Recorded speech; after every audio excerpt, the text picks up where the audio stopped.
അത് കൂടാതെ ഇപ്പോൾ നമ്മൾ കാനൻ ട്രേഡ് ഫെയറിലെ സ്റ്റോൾസ് നമ്മൾ കാണുന്നു. അപ്പോൾ ആ സ്റ്റോൾസ് നമുക്ക് സാധനങ്ങൾ വാങ്ങിക്കാൻ സാധിക്കുമോ സാർ? ഈ സ്റ്റോൾസിൽ നമുക്ക് ഇപ്പോൾ നമ്മൾ കാണുന്നു ഒരു എന്താ പറയുക സാമ്പിൾസ് ആണല്ലോ അവിടെ വെച്ചിട്ടുണ്ടാവും അല്ലേ? ഓരോ വലിയൊരു പെവിലിയനാണ്, അതിൽ ഡിഫറെൻറ്റ് കാറ്റഗറൈസ് ചെയ്ത് വെച്ചിരിക്കുന്നു. അപ്പോൾ ഒരു പെർട്ടിക്കുലർ കാറ്റഗറി ഐറ്റംസ് നമുക്ക് സ്റ്റോളിൽ നിന്ന് വാങ്ങാനായിട്ട് സാധിക്കുമോ? അല്ല നമുക്കത് വേറെ ഏതെങ്കിലും രീതിയിൽ ഓർഡർ കൊടുത്തതിന് ശേഷം നമ്മൾ ആ കമ്പനിയെ നേരിട്ട് പോയി മീറ്റ് ചെയ്യുകയാണോ വെച്ചാൽ എന്താണ് അതിൻ്റെ ഒരു പ്രൊസീജിയർ? എന്താണ്? നമുക്ക് കാൻറ്റൺ ഫെയറിനകത്തുനിന്ന് ഒരു പ്രോഡക്റ്റുകളും പർച്ചേസ് ചെയ്യാൻ പറ്റില്ല. ഒരു പ്രോഡക്റ്റ്. അപ്പോൾ സാധാരണ പക്ഷേ ഞങ്ങൾ എപ്പോഴും സജസ്റ്റ് ചെയ്യുന്നത് വരുന്ന ഒരാളിൻ്റെ അറ്റയറിന് ഒരുപാട് പ്രാധാന്യമുണ്ട്. ഇപ്പം ഒരു എക്സാമ്പിൾ, ഇപ്പോൾ ഞാൻ വളരെ കാഷ്വൽ ഡ്രസ് ഇട്ട് അല്ലെങ്കിൽ വളരെ കാഷ്വലായിട്ടാണ് ഞാൻ ഏതെങ്കിലും ഒരു സ്റ്റോളിലേക്ക് കടന്ന് ചെല്ലുന്നുണ്ടെങ്കിൽ, പ്രത്യേകിച്ച് ഇന്ത്യൻസ് നമ്മൾ ചെല്ലുന്നുണ്ടെങ്കിൽ അവർ നമുക്ക് വേണ്ടത്ര നമ്മളെ അഡ്രസ്സ് ചെയ്യില്ല. അപ്പോൾ ഞങ്ങൾ എപ്പോഴും ഞങ്ങളുടെ കൂടെ വരുന്ന ക്ലയൻസിനോട് ഒരു ഗ്രൂമിംഗ് സെഷനിൽ ഞങ്ങൾ പറഞ്ഞു കൊടുക്കുന്ന കുറേ കാര്യങ്ങളുണ്ട്. അതിൽ ഏറ്റവും പ്രധാനപ്പെട്ട ഇദ്ദേഹം ചോദിച്ചുകൊണ്ട് പറയുന്നതാണ്. കാരണം അതിൽ ഏറ്റവും പ്രധാനപ്പെട്ട ഒരു പോയിന്റ് എന്ന് പറഞ്ഞാൽ നമ്മൾ വളരെ ജെന്യുവിൻ ബയറാണ്, അല്ലെങ്കിൽ ഞാൻ വളരെ ഒരു സീരിയസ് ബയറാണ്, ജെന്യുവിൻ ബിസിനസ് മാൻ ആണെന്ന് ആ ഇരിക്കുന്ന കൗണ്ടറിലുള്ള സ്റ്റാഫിന് അല്ലെങ്കിൽ അതിൻ്റെ ഓണറിന് അല്ലെങ്കിൽ അതിൻ്റെ മാനേജേഴ്സിന് തോന്നിയാൽ 100% അവർ ആ സാമ്പിൾ നമുക്ക് ഫ്രീ ഓഫ് കോസ്റ്റ് തരും. ബട്ട് ഒരു കാരണവശാൽ നമുക്ക് പർച്ചേസ് ചെയ്യാൻ പറ്റില്ല. കാരണം കാനൻ ഫെയറിനകത്തുനിന്ന് അവർ ഒരു പ്രോഡക്റ്റും പർച്ചേസിന് നൽകില്ല.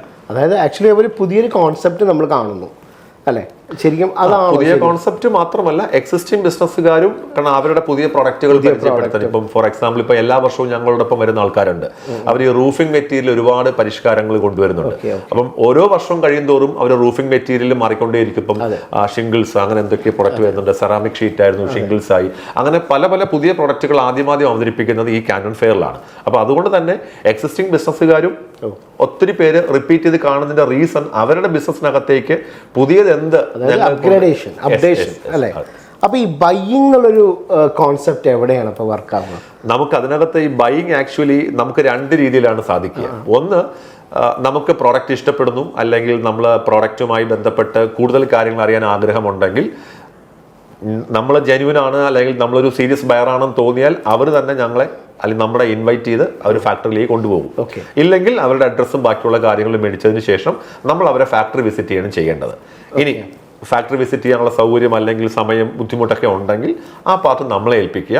നമുക്ക് ഞാൻ ആദ്യമേ പറഞ്ഞു സോഴ്സിംഗ് ഫീസ് നമുക്കില്ല. അപ്പം നമുക്ക് വളരെ ഈസിയായി തന്നെ നമുക്ക് എന്ത് ചെയ്യാൻ സാധിക്കും, അവർക്ക് ആവശ്യപ്പെടുന്ന പ്രൊഡക്റ്റ് അവരുടെ ഫാക്ടറിയിൽ പോയി നേരിട്ട് വിസിറ്റ് ചെയ്ത് നമ്മൾ വീഡിയോ കോളിലൂടെ നമ്മൾ ക്ലയന്റിനെ കാണിച്ചു കൊടുക്കുന്നു. അവരത് ഹാപ്പിയാണ്, സാറ്റിസ്ഫൈഡ് ആണെങ്കിൽ മാത്രം ഓർഡർ എടുക്കുന്നു. അപ്പോൾ നമ്മൾ ഇനി അടുത്തൊരു പ്രധാനപ്പെട്ട ചോദ്യം വെച്ചാൽ നമ്മളിപ്പോൾ അവിടെ നിന്ന് വാങ്ങുന്ന സാധനങ്ങൾ നമ്മളെങ്ങനെ നമ്മുടെ നാട്ടിലേക്ക് എത്തിക്കും? സാർ ഓൾറെഡി പറഞ്ഞു സോഴ്സിങ്ങും ലോജിസ്റ്റിക്സും ഉണ്ടെന്നുള്ളത്. അപ്പോൾ അതിൻ്റെ ഈ ഒരു യാത്രയിൽ നമ്മുടെ കൂടെ ട്രാവൽ ചെയ്യുന്നവർക്ക് ഏതൊക്കെ രീതിയിലാണ് അതിൻ്റെ ഒരു പോസിബിലിറ്റി? നമുക്ക് ആക്ച്വലി നമുക്ക് ഒരു നിശ്ചിത ക്വാണ്ടിറ്റി ഉണ്ടെങ്കിൽ മാത്രമേ നമുക്ക് ഷിപ്പിംഗ് ചെയ്യൂ എന്ന് നമുക്ക് നിർബന്ധമില്ല. എത്ര ചെറിയ ക്വാണ്ടിറ്റി ആണെങ്കിലും നമുക്ക് ചെയ്യാം. പക്ഷേ അതിനകത്ത് ആകെ വരുന്നൊരു കൺസ്ട്രെയിൻ എന്ന് പറയുന്നാൽ, ഒരു കൺസേൺ എന്ന് പറഞ്ഞാൽ, നമുക്ക് ചെറിയ ക്വാണ്ടിറ്റി ആണെങ്കിൽ ഡെഫിനറ്റ്ലി നമുക്ക് ഷിപ്പിംഗ് ചാർജസ് കുറച്ച് അധികമായിരിക്കും. പക്ഷേ നോർമലി നമ്മൾ ചെയ്യാറുണ്ട്. എത്ര ചെറിയ ക്വാണ്ടിറ്റി ആണെങ്കിലും നമ്മൾ ചെയ്ത് കൊടുക്കാറുണ്ട്. ഈവൻ നമ്മൾ സാമ്പിൾസ് പോലും നമ്മൾ എയർ ഷിപ്പ് ചെയ്ത് കൊടുക്കാറുണ്ട്. അപ്പം അതിനൊരു ബുദ്ധിമുട്ട് വരില്ല. അല്ലെങ്കിൽ നമുക്ക് ചെയ്യാൻ പറ്റുന്ന മറ്റൊരു ഓപ്ഷൻ, ഞങ്ങൾക്ക് ഓൾമോസ്റ്റ് എല്ലാ മാസങ്ങളിലും നമുക്ക് ഷിപ്പിംഗ് ഉണ്ട്. ഓൾമോസ്റ്റ് എല്ലാ മാസങ്ങളിലും കണ്ടെയ്നേഴ്സ് വരുന്നുണ്ട്. അപ്പം എനിക്ക് തോന്നുന്നു ഒരു 40 ഫീറ്റിൻ്റെയും 20 ഫീറ്റിൻ്റെയും ഒക്കെ എവറി മന്ത് ഒരു 2-3 കണ്ടെയ്നേഴ്സ് ഞങ്ങൾ ചെന്നൈ പോർട്ടിലും ഗുജറാത്ത് പോർട്ടിലേക്കും ഞങ്ങൾ കൊണ്ടുവരുന്നുണ്ട്. അപ്പോൾ ഈ വരുന്ന ആൾക്കാർക്ക് സമയമുണ്ടെങ്കിൽ ഒരല്പസമയം വെയിറ്റ് ചെയ്യാനുള്ള ഒരു സാവകാശം നമുക്ക് തരികയാണെങ്കിൽ നമുക്ക് LCയിൽ വളരെ കോസ്റ്റ് കുറച്ച് കോമ്പറ്റീറ്റീവ് ആയിട്ടുള്ള റേറ്റിൽ ഇവർ തരുന്ന എത്ര ചെറിയ ക്വാണ്ടിറ്റി ആണെങ്കിലും നമുക്ക് നാട്ടിലേക്ക് എത്തിക്കാൻ സാധിക്കും. അല്ലാതെ ഇപ്പം വളരെ ചെറിയ ക്വാണ്ടിറ്റിയാണ് ഇവർക്ക് വേണ്ടി വളരെ എമർജൻസി ആയിട്ട് നാട്ടിലേക്ക് വേണമെന്ന് പറയുമ്പോൾ മാത്രമാണ് അവർ കോസ്റ്റിൽ കോംപ്രമൈസ് ചെയ്യേണ്ടി വരുന്നത്. ഓക്കെ.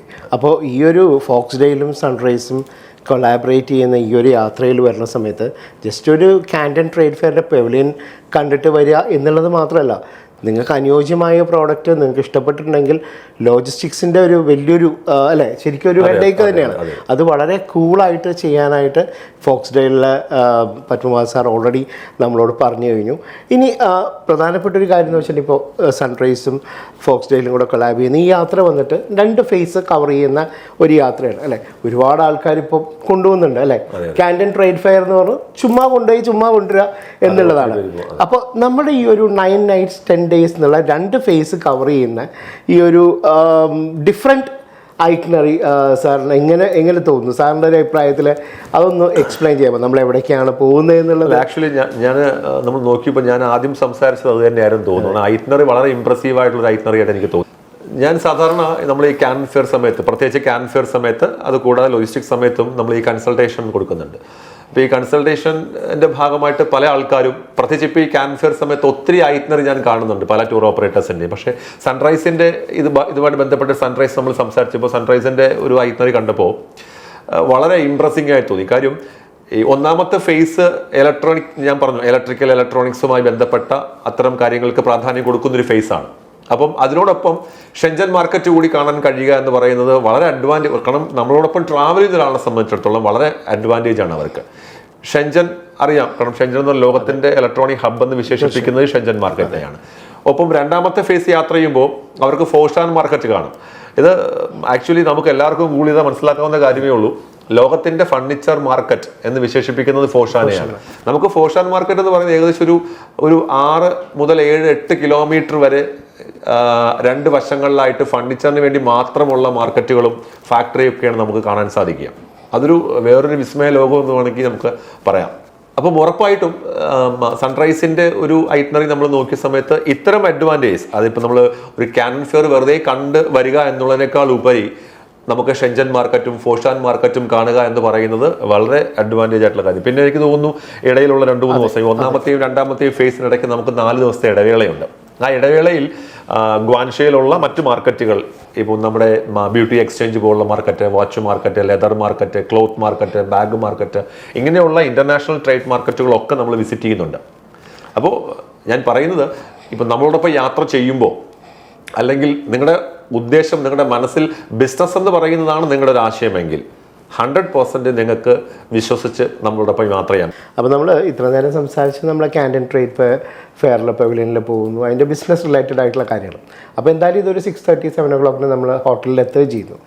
അപ്പോൾ നമുക്കൊരു ലെഷർ പോലെ നമുക്കിപ്പോൾ പല കാഴ്ചകളും അവിടെ ഉണ്ടല്ലോ. അപ്പോൾ അതൊക്കെ ഏതൊക്കെ ഓപ്ഷണലായിട്ട് നമുക്കത് എടുക്കാൻ സാധിക്കും നമ്മുടെ കൂടെ വരുന്ന ഗസ്റ്റിന് ഒരു റിലാക്സേഷൻ എന്നുള്ളൊരു കോൺസെപ്റ്റിലേക്ക്? അത് സാറിനൊന്ന് സജഷൻ തരാൻ പറ്റുമോ? അല്ല, ആക്ച്വലി ഞങ്ങളെ സംബന്ധിച്ച് ഞങ്ങളോടൊപ്പം യാത്ര ചെയ്യുമ്പോൾ ആൾക്കാർ എക്സ്പെക്ട് ചെയ്യുന്നത്, കൂടുതലും എൻ്റർപ്രണേഴ്സ് എക്സ്പെക്ട് ചെയ്യുന്നത് മാക്സിമം മാർക്കറ്റ് എക്സ്പ്ലോർ ചെയ്യുക എന്ന് പറയുന്നതാണ് ഞങ്ങളിൽ നിന്ന് അവർ എക്സ്പെക്ട് ചെയ്യുന്നത്. എനിക്ക് തോന്നുന്നു ഒരുപക്ഷെ ചൈനയിലുള്ള ഓൾമോസ്റ്റ്, ഇപ്പോൾ നമ്മൾ സൗത്തിലുള്ള ഓൾമോസ്റ്റ് എല്ലാ മാർക്കറ്റുകളും ബൈ ഹാർട്ടാണ്. കാരണം നമ്മൾ സ്ഥിരമായി പർച്ചേസ് സ്ഥലങ്ങളായതുകൊണ്ട് മാർക്കറ്റുകളൊക്കെ നമുക്ക് വളരെ ബൈ ഹാർട്ടാണ്. പിന്നെ നമുക്ക് ചെയ്യാൻ പറ്റുന്ന ഒരു ഏറ്റവും വലിയൊരു കാര്യം എന്ന് പറയുന്നത്, ഓൾമോസ്റ്റ് ഒരു 5:30, 6 ഒക്കെ ആകുമ്പോൾ ഓൾമോസ്റ്റ് എല്ലാ മാർക്കറ്റുകളും ക്ലോസ് ആവും. അത് ശരി. അതിനുശേഷം നമുക്ക് നൈറ്റ് എൻജോയ് ചെയ്യാൻ പറ്റുന്ന, നൈറ്റ് ലൈഫ് നമുക്ക് എക്സ്പ്ലോർ ചെയ്യാൻ പറ്റുന്ന ബെയ്ജിംഗ് ലൂ പോലുള്ള, അല്ലെങ്കിൽ നമ്മുടെ ഗോൾഡൻ പേൾ റിവറിലുള്ള ക്രൂസ്, അങ്ങനെയുള്ള യാത്രകളിലേക്ക് നമുക്ക് പോകാം. കാനൺ ടവറിലേക്ക് നമുക്ക് യാത്ര ചെയ്യാൻ പറ്റും. അത്തരം സ്ഥലങ്ങളിലേക്ക് നമുക്ക് പോകാം. ഇതൊക്കെ നമുക്ക് നൈറ്റ് ലൈഫ് എക്സ്പ്ലോർ ചെയ്യാൻ പറ്റുന്ന സ്ഥലങ്ങളാണ്. ഫുഡിൻ്റെ കാര്യം അല്ലേ, ഇപ്പം നമ്മുടെ കൂടെ ട്രാവൽ ചെയ്യുന്നവർ പല രീതിയിലുള്ള ആൾക്കാരുണ്ടാവും. അപ്പോൾ നമ്മുടെ നാട്ടിലും ചൈനീസ് റെസ്റ്റോറൻറ്റ് ഇഷ്ടം പോലെയാണ് അല്ലേ. നമ്മൾ ഫ്രൈഡ് റൈസും കഴിക്കും, നൂഡിൽസും കഴിക്കും, എല്ലാം കഴിക്കും. അപ്പോൾ ഒരു ഓത്തൻറ്റിക് ആയിട്ട്, അല്ലെങ്കിൽ ഒരു ചൈനയിൽ പോയിട്ട് ചൈനീസ് ഭക്ഷണം എന്ന് പറയുന്നത് അതൊരു വലിയൊരു കാര്യം. ആ ഒരു സാറിനറിയാലോ ആ ഒരു ഡിഫറൻസ് അല്ലേ. അപ്പോൾ അത് നമ്മളെങ്ങനെയാണ് പ്ലാൻ ചെയ്തിരിക്കുന്നത്? ആക്ച്വലി നമ്മുടെ നാട്ടിൽ കിട്ടുന്ന ചൈനീസ് റെസ്റ്റോറൻറ്റിൽ കിട്ടുന്ന ഒരു ഫുഡും ഞാൻ ഇതുവരെ ചൈനയെ കണ്ടിട്ടില്ല. അതാണ് സത്യം. കാരണം നമ്മൾ ഇവിടെ ഫ്രൈഡ് റൈസ് എന്ന് പറഞ്ഞു കൊടുക്കുന്നതൊക്കെ ആൾക്കാരെ പറ്റിക്കുന്ന ആഹാരമാണെന്നാണ് എൻ്റെ. കാരണം ഞാൻ കഴിഞ്ഞ 3 വർഷമായിട്ട് 6-ൽ കൂടുതൽ പ്രാവശ്യം ചൈന വിസിറ്റ് ചെയ്യുന്ന ഒരാളാണ്. ഞാൻ ഇതുവരെ ഒരിടത്തും അതുപോലത്തെ ഒരു ഫ്രൈഡ് റൈസ് കഴിച്ചിട്ടില്ല. നമ്മുടെ നാട്ടിൽ കിട്ടുന്ന ഫ്രൈഡ് റൈസ് ഞാൻ ചൈനയിൽ കഴിച്ചിട്ടില്ല. അപ്പോൾ നമ്മൾ എപ്പോഴും ശ്രദ്ധിക്കേണ്ടത്, നമ്മളോടൊപ്പം സഞ്ചരിക്കുന്ന ആൾക്കാരിൽ എപ്പോഴും പലർക്കുമുള്ളൊരു കൺസേൺ എന്ന് പറഞ്ഞാൽ ഹലാൽ ഫുഡ് കിട്ടുമോ, അല്ലെങ്കിൽ അവിടെ മറ്റ് ഈ ഹറാമായിട്ടുള്ള ആഹാരങ്ങൾ നമുക്ക് ഉണ്ടാവുമോ, ഇതൊക്കെ ഒരു പേടിയുണ്ട്. പക്ഷേ അത്തരത്തിലുള്ള ഒരു ടെൻഷൻ്റെ ആവശ്യവും ആർക്കും ഉണ്ടാകേണ്ടതില്ല. കാരണം ഇപ്പം ഞങ്ങളോടൊപ്പം തന്നെ സഞ്ചരിച്ചിട്ടുള്ള ഒരുപാട് മുസ്ലിം സുഹൃത്തുക്കളുണ്ട്. അവരുടെയൊക്കെ വീഡിയോസും റിവ്യൂസും ഒക്കെ നമ്മുടെ ചാനലിലുണ്ട്. അത് കാണുമ്പോൾ തന്നെ അറിയാൻ സാധിക്കും. ഇപ്പം നമ്മൾ പോകുന്ന സ്ഥലങ്ങൾ തന്നെ നോക്കിയാൽ അറിയാം, ഗ്വാൻഷു ആയാലും ഷെൻചൻ ആയാലും ഫോഷാൻ ആയാലും ഈ സ്ഥലങ്ങളിലൊക്കെ നമുക്ക് എല്ലാ ആൾക്കാർക്കും കഴിക്കാൻ പറ്റുന്ന രീതിയിലുള്ള ഫുഡ് അവിടെ അവൈലബിൾ ആണ്. ഇപ്പോൾ ഹലാൽ ഫുഡാണെങ്കിൽ ഹലാൽ ഫുഡിന് വേണ്ടി മാത്രം റെസ്റ്റോറൻറ്റ്സ് ഉണ്ട്. ഒരു ഇഷ്യൂസും അങ്ങനെ ആർക്കും ഉണ്ടാകുന്നില്ല.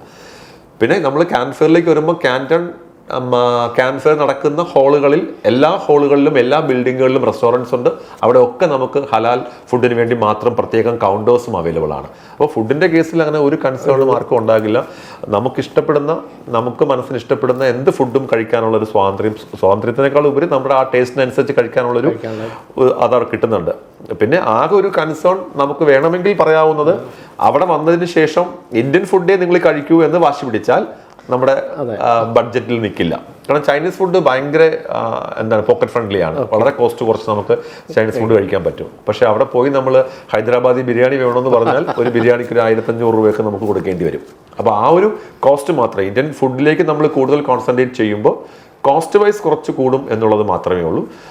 അല്ലാത്ത പക്ഷം നമ്മുടെ മനസ്സിന് ഇഷ്ടപ്പെടുന്ന, നമ്മൾ ആഗ്രഹിക്കുന്ന എന്ത് ഫുഡ് നമുക്ക് അവിടെ കഴിക്കാൻ കിട്ടും. ഒരു ഇഷ്യൂ ഉണ്ടാവുന്നില്ല അവിടെ. ഇനിയിപ്പോൾ സാർ, ഇപ്പോൾ നമ്മൾ ഫോക്സ്ഡെയിലിനെ കുറിച്ചാണെങ്കിലും ഞാൻ റിസർച്ച് ചെയ്തപ്പോൾ, അല്ലെങ്കിൽ സൺറൈസിൻ്റെ ഭാഗത്താണെങ്കിലും നമ്മൾ വളരെ ട്രാൻസ്പാരൻ്റ് ആയിട്ട് നമ്മുടെ ഐറ്റനറീസ് നമ്മൾ പ്രേക്ഷകരോട് പറയാറുണ്ട്. അപ്പോൾ അതിൽ ഏറ്റവും പ്രധാനപ്പെട്ട ഒരു ചോദ്യം, ഇനി ഏത് ഹോട്ടലിലാണ് നമ്മൾ നിൽക്കുന്നത് അല്ലേ? ഇപ്പോൾ നമുക്കൊരു പ്രൈമായിട്ടുള്ള ഒരു ലൊക്കേഷൻ ആയിരിക്കണം അല്ലേ, നല്ല റൂംസ് ആയിരിക്കണം, അതേപോലെ ബ്രേക്ക്ഫാസ്റ്റ് നന്നാവണം, അതേപോലെ ഒരു പോയിന്റിൽ നിന്ന് ഒരു പോയിന്റിലേക്ക് എത്താനുള്ള സൗകര്യം. ഇപ്പോൾ ചൈനയെ സംബന്ധിച്ചാണെങ്കിൽ മെട്രോ അവൈലബിലിറ്റി ഒക്കെ ധാരാളമുള്ള ഒരു സംഭവമാണ്. ഇപ്പോൾ ഗോൺഷോയിലാണെങ്കിൽ ഗോൺഷോ ടവർ, അങ്ങനെ പല കാര്യങ്ങൾ, night life in the sense city നമുക്ക് കാണാം, അങ്ങനെ പല കാര്യങ്ങളുണ്ട്. അപ്പോൾ ഈ ഒരു യാത്രയിൽ നമ്മുടെ ഹോട്ടൽ സാറ് എവിടെയാണ് ഫൈനലൈസ് ചെയ്തിരിക്കുന്നത്? നോർമലി ക്യാൻറ്റൺ ഫെയർ നടക്കുന്ന സമയങ്ങളിൽ നമുക്ക് ഈ ഹോട്ടലിൻ്റെ ഒരു അവൈലബിലിറ്റി ഭയങ്കര ഒരു പ്രശ്നമാണ്. പക്ഷെ നോർമലി നിങ്ങൾക്ക് നോക്കിയാൽ അറിയാം, ഞങ്ങൾ എല്ലാ വർഷവും ഞങ്ങൾ താമസിക്കുന്നത് ഗ്വാൻഷോയിൽ ഒസാട്ടോ ഇന്റർനാഷണൽ എന്ന് പറഞ്ഞ ഹോട്ടലിലാണ്. പ്രത്യേകിച്ച് ഗോൾഡൻ പേൾ റിവർ എന്ന് പറയുന്ന അവിടുത്തെ ഏറ്റവും വളരെ ഹൈലൈറ്റ് ആയിട്ടുള്ള ഒരു റിവറിന് കരയിലുള്ള ഹോട്ടലിലാണ് ഞങ്ങൾ താമസിക്കുന്നത്. ഞങ്ങൾ സ്ഥിരം ഇതിലോ താമസിക്കുന്നത്. അപ്പോൾ എല്ലാ വർഷവും ഞങ്ങൾ അവിടെ തന്നെ പ്ലാൻ ചെയ്യും. കാരണം നമുക്ക് സിറ്റിയിലേക്ക് പോകാനാണെങ്കിലും, അല്ലെങ്കിൽ സിറ്റി ലൈഫ് നമുക്കൊന്ന് ആസ്വദിക്കാൻ വേണ്ടിയാണെങ്കിലും, നമുക്ക് എയർപോർട്ടിലേക്ക് പോകാനാണെങ്കിലും, ക്യാൻറ്റൺ ഫെയർ നടക്കുന്ന ബിൽഡിങ്ങിലേക്ക് പോകാനാണെങ്കിലും ഒക്കെ നമുക്ക് വളരെ ആക്സസിബിൾ ആണ് നമ്മളെ ഹോട്ടലിൽ നിന്ന് പോയി വരാൻ. മാത്രമല്ല, ഇപ്പം നമുക്ക് നൈറ്റ് ഒന്ന് സമയം സ്പെൻഡ് ചെയ്യണം, നമുക്ക് സ്ട്രീറ്റ് ഫുഡ് കഴിക്കാൻ ആഗ്രഹമുള്ളവർക്ക് അത് സ്പെൻഡ് ചെയ്യണമെന്നുണ്ടെങ്കിലും ഒക്കെ പറ്റുന്ന രീതിയിലുള്ള ഹോട്ടലാണ് ഈ ഒസാറ്റോ എന്ന് പറയുന്ന ഹോട്ടൽ. രണ്ടാമത്തെ, നമ്മളിപ്പം ഷെൻജനിലേക്ക് പോകുമ്പോഴോ അല്ലെങ്കിൽ ഫോഷാനിലേക്ക് പോകുമ്പോഴോ അവിടെ നമുക്ക് ലഭിക്കുന്ന ഏറ്റവും മികച്ച 3 സ്റ്റാർ 4 സ്റ്റാർ കാറ്റഗറിയിലുള്ള ഹോട്ടൽസാണ് നമ്മൾ എപ്പോഴും ചൂസ് ചെയ്യുക. ഞാൻ ഏപ്രിൽ 15 മുതൽ മെയ് 10 വരെ ചൈനയിൽ ഉണ്ടാവും. അപ്പം ഉറപ്പായിട്ടും നമുക്ക് കാണാവുന്നതാണ്. അതെ, പത്മ സാറിൻ്റെ ഇത്ര എക്സ്പെർട്ടൈസ് ആയിട്ടുള്ള ഒരു, എന്താ പറയുക, എനർജറ്റിക് ആയിട്ടുള്ള പത്മ സാറിനെയാണ് നിങ്ങൾ കാണാൻ പോകുന്നത്. ഇത്ര എക്സ്പീരിയൻസ്ഡ് ആണ് ഈ ഒരു മേഖലയിൽ. അപ്പം നിങ്ങൾക്ക് വെറുതെ ഒരു, എന്താ പറയുക, ക്യാൻറ്റൺ ട്രേഡ് ഫെയർ കണ്ടു എന്ന് പറയേണ്ട ഒരു സാഹചര്യമൊന്നുമില്ല. നിങ്ങൾ തിരിച്ചു വരുമ്പോൾ നിങ്ങൾ പുതിയൊരു കോൺസെപ്റ്റായി പുതിയൊരു ബിസിനസ് തുടങ്ങിയിരിക്കും. എന്ത് പറയുന്നു സാറ്? ശരിയല്ലേ? 100%. അപ്പോൾ thank you so much sir. Thank you. അപ്പോൾ നമുക്ക് ചൈനയിൽ കാണാം. Thank you.